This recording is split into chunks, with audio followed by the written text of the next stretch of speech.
What is going on, everybody? I am Rob Westerman III of GBP Daily, and thank you for tuning in to the Rob Westerman Show. You can find me all over the social sphere at GBP Daily. Hit me up in the DMs. I am always available to talk Packers anytime, any day. Please subscribe to the YouTube channel. I would greatly appreciate that.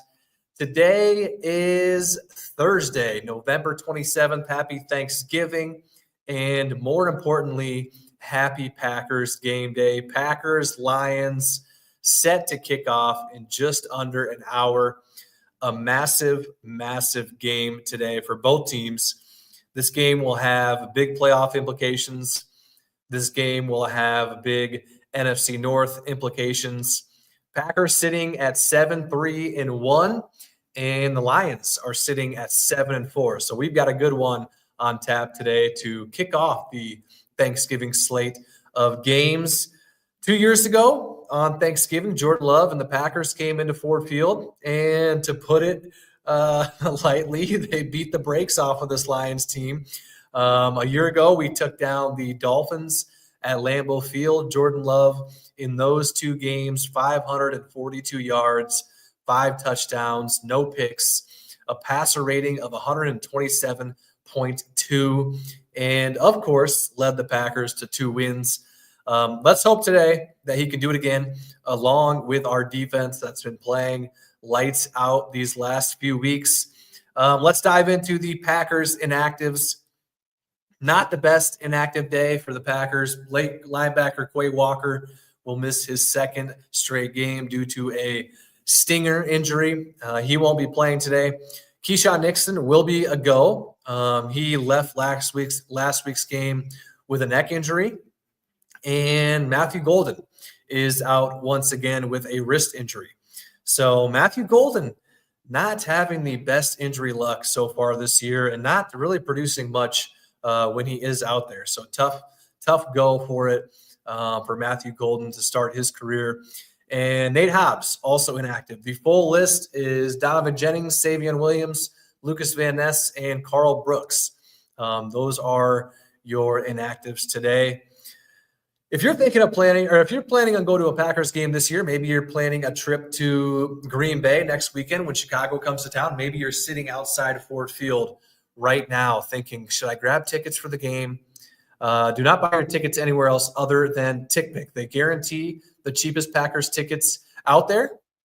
They guarantee that if you find cheaper tickets elsewhere, they will refund you 110% of your money back. Same tickets as everybody else: StubHub, SeatGeek, Ticketmaster, Vivid Seats, you name it. And TickPick is the cheapest every single time. Use the code Packers22 for an extra $22 off the already cheapest tickets on the market. Shout out to TickPick. They are the best in the biz. Let's hop into the comment section here. Everybody is rolling, excited for game day on Thanksgiving. It does not get any better than that. If you want to be a part of the show, give me a call on the Nicolet Law hotline, 319-242-2332. Family owned and operated since 2007 with decades of combined legal experience. Nicolet Law's team of compassionate local attorneys are prepared to meet your unique legal challenges head on. They have just shy of 2,000 5-star reviews and have helped their clients recover over $350 million in the last 17 years that they have been in business. Injured, get Nicolet. What do we got cooking in the chat? Happy Thanksgiving. Happy Packers game day. Come on. I am excited. It's going to be a tough one today. Detroit has been kind of an up and down team these last few weeks. They've gone with a win, then a loss, then a win, then a loss, and then a win against the Giants. So hopefully if that pattern continues, they will be ready to take another loss today. That would be great. Talk me off the ledge, Rob. Here in Michigan, so it's heightened nerves. Nate, I don't know if I'd be able to do that because I think today is going to be just a brawl. We know every time we play the Lions game or the Lions team that it's a tough game. And week one, a little bit of a different story. We dominated that game. Didn't look like they were ready. It was a close game up until Jared Goff threw that pick to Evan Williams right before half. If they would have scored, it would have been a lot closer, but they didn't. We took care of business. Micah Parsons got his first sack in his first game as a Packer. Today is going to be a dogfight, and I think our defense is going to kind of will us to win.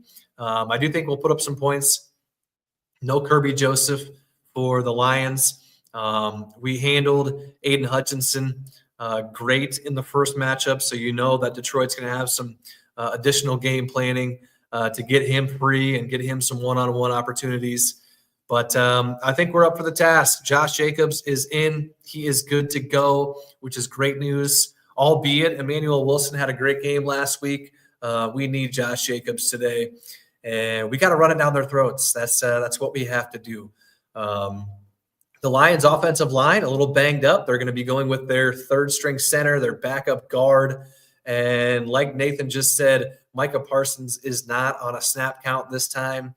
And hopefully we will line him up along that interior offensive line of Detroit so he can cause some problems.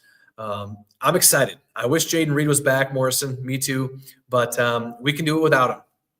I wish Matthew Golden was out there, but we can do it without him. It's going to be a lot of Romeo Doubs, Christian Watson, Dontavian Wicks. And as Derek just said, Matthew Golden approaching bust status. I think it is way too early to declare Matthew Golden anything, good or bad. The injuries have not helped his case.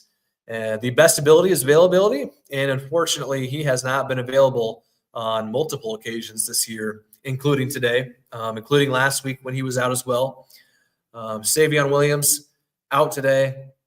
So it'll be a lot of, like I said, Romeo Doubs, Christian Watson, Dontavian Wicks, maybe even some Malik Heath, maybe even some Bo Melton and Will Shepard, who was just called up from the practice squad. And with no Tucker Kraft and it being a tight end by committee, it'll be interesting to see what LaFleur rolls out as far as the game plan on the offensive side of the ball. Thank you, Derek. Thank you, Morrison. Thank you, Nathan. Thank you, Nate. Sorry I couldn't walk you off the ledge there, Nate. It's going to be a nail biter, and I hope we blow them out, but I just don't think that'll be the case today. Ford Field, tough place to play. We know that more than anybody. Haley, how we feeling? Current vibes for today's game? I am feeling good. Doesn't get much better than Thanksgiving football, right? Prime time, and pair that with the fact that we've been pretty good on this holiday over the last couple of years. Lions coming off a win over the Giants. That had to go to overtime. So it's a short week. They're probably feeling a little fatigued with the quick turnaround, as are we. Not as much. We didn't play. With that whole second half of that Vikings game, we were just kind of milking the clock away, trying to get out of there unscathed, and we did. So don't let that fool you, though. We all know Dan Campbell will have his team ready like he always does, especially against us. We got to come out firing, and I hope we win the coin toss, and I hope we take the ball and just go right down the field and score. That's all I'm hoping for today. Thank you, Haley, for hopping in. Appreciate you. Armin in the house. Armin, shootout or defensive battle today? Armin, I think it'll be right in the middle, and I know that's a cop-out answer. But I've thought all week kind of 31-26 type of game. So a little more on the higher scoring side. But really just kind of think we're going to put up some points on offense. And Jahmyr Gibbs, we held him in check the first matchup. So I think they're going to make sure to get him rolling. And like my man Nick said, really need the pass rush to show up with Quay Walker being out. Gibbs scares me even more now. Hopefully McDuffie steps up again. Yeah, that's what really makes me nervous is with no Quay Walker.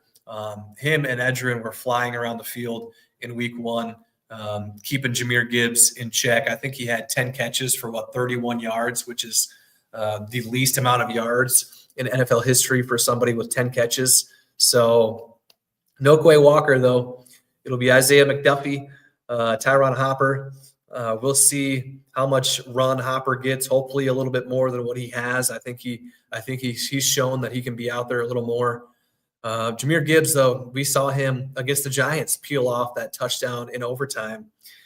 He is a force to be reckoned with. So, but that's where my head's at. 31-26 Packers, so a little more on the higher scoring side. Let's hope I'm right.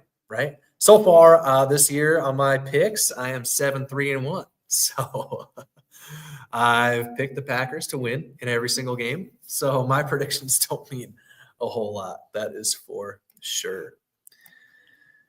All right, guys, that is going to do it for me today. Thank you again for tuning in. Always love talking Packers with you guys. Hit me up on social media at GPP Daily. Subscribe to the YouTube channel. Any sort of interaction helps myself and helps the page. I will be back and at it again tomorrow. Thank you again for tuning in. Happy Thanksgiving.